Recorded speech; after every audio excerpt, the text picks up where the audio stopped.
नमस्कार दोस्तों, मैं आपकी एस्ट्रोलॉजर ग्रह मार्ग में आपका स्वागत करती हूँ। लाई हूँ मैं आज अपनी नई क्लास। आज हम पढ़ेंगे पहले कृतिका नक्षत्र, जो हमारा तीसरा नक्षत्र है। हमने 2 नक्षत्र कल कवर कर लिए हैं। पहला था अश्विन, दूसरा था भरेनी। आज हम तीसरा करेंगे, हमारा कृतिका नक्षत्र। 27 में से ये तीसरा नक्षत्र होता है कृतिका नक्षत्र। इसके बारे में हमने देखा था कि इसका कृतिका नक्षत्र का जो लॉर्ड होता है वो होता है सूर्य, और इसकी डिग्री होती है 26 डिग्री 40 सेकंड मेष राशि से लेकर 10 डिग्री वृषभ राशि में। ठीक है। इसका सिंबल होता है रेजर या नाइफ, कहते हैं ना, छुरा या चाकू, ये इसका सिंबल रहता है। और इसका जो रंग होता है वो होता है लाल। ठीक है, लाल भी हो सकता है, शुक्र राशि का भी है। देखो दोनों ही राशि इसमें बन रही है, मेष एंड वृश्चिक। मेष हुआ मंगल का, वृश्चिक हुआ शुक्र का, तो लाल रंग और सफ़ेद रंग। ठीक है, तो अब हम पढ़ते हैं कि कृतिका नक्षत्र के जो जातक होते हैं वो कैसे होते हैं। जो कृतिका नक्षत्र के जो जातक होते हैं वो होते हैं तीक्ष्ण। तीक्ष्ण यानी तेज। देखो छुरा या चाकू सिंबल है, तो अपने आप ही वो तेज हो गए, तेज तरार हो गए ना, बिल्कुल शार्प। ठीक है, महत्वाकांक्षी होते हैं और पदाधिकारी होते हैं। पदाधिकारी यानी अथॉरिटी, ऊंची पद पे, कहीं अधिकारी पद पे। ठीक है, ऐसे होते हैं। इनके अंदर अग्निमय होता है। अग्निमय मतलब आप समझ सकते हो, अग्निमय मतलब अग्नि में जैसे तेज ताप होता है उस तरीके से। ठीक है, और तेज तरार मैंने अभी बताया, ये चाकू का सिंबल है। तेज तरार, बहुत तेज तरार होते हैं, जो आप देने में और में बल्कि बहुत चेंट होते हैं। ठीक है, व्यक्तित्व के होते हैं। और सूर्य के प्रभाव से ये शुद्धता और नेतृत्व की खोज करते हैं, यानी हमेशा शुद्धता और नेतृत्व यानी लीडरशिप। ठीक है, शुद्धता यानी प्योरिटी की सूर्य का प्रभाव है, तो ये प्योरिटी और लीडरशिप की खोज करते हैं। निर्णायक भूमिकाएं होती है इनकी, अच्छा निर्णय देने वाली भूमिका में ये रहते हैं।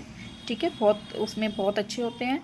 ये पोषण करने वाले होते हैं, पर आलोचनात्मक भी होते हैं। ठीक है, साथ के साथ निर्णायक शक्ति तो इनकी होती है, बट साथ साथ ये आलोचना भी करते हैं, क्रिटिक्स। ठीक है, यानी कहते हैं ना क्रिटिक्स, कुछ ना कुछ ऐसी बात बोल जाना। तो जिनमें दृढ़ इच्छा शक्ति भी होती है। ये अति पूर्णतावादी या आक्रामक,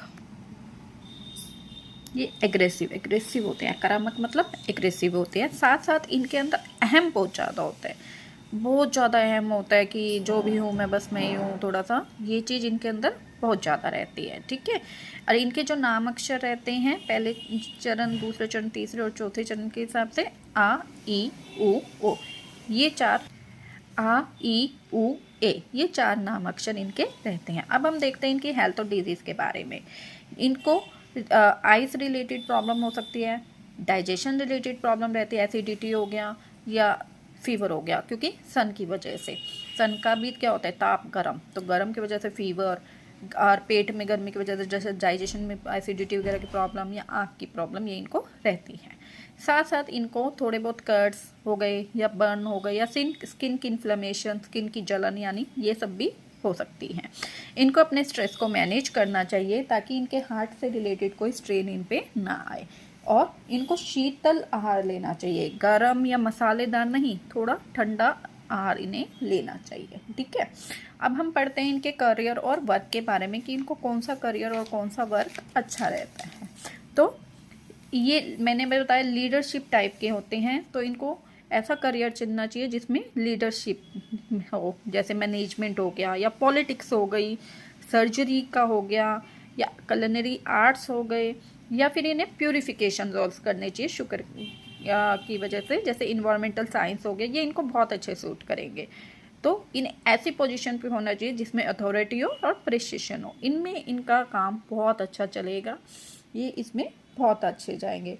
जैसे आप और भी ले सकते हो, लाइक सेना में हो, पुलिस में हो, या किसी फैक्ट्री के हेड हो, और इंडस्ट्री में हो, डेंटिस्ट हुए, सर्जन, ईएनटी, मतलब कि बहुत से ऑप्शंस है। ये सारे करियर इनको सूट करेंगे।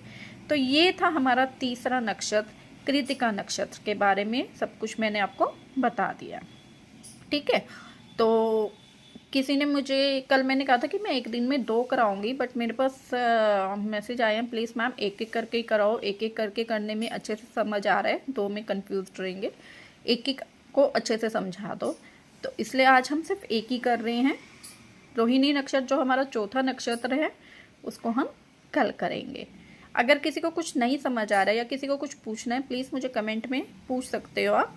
और अगर वीडियो पसंद आ रही है तो इसे लाइक कमेंट और शेयर कीजिएगा ज़्यादा से ज़्यादा, ठीक है। तो मिलते हैं हमारी कल की क्लास में। रोहिणी नक्षत्र के बारे में हम कल पढ़ेंगे और ये है कृतिका नक्षत्र के बारे में, ठीक है। धन्यवाद, मिलते हैं कल।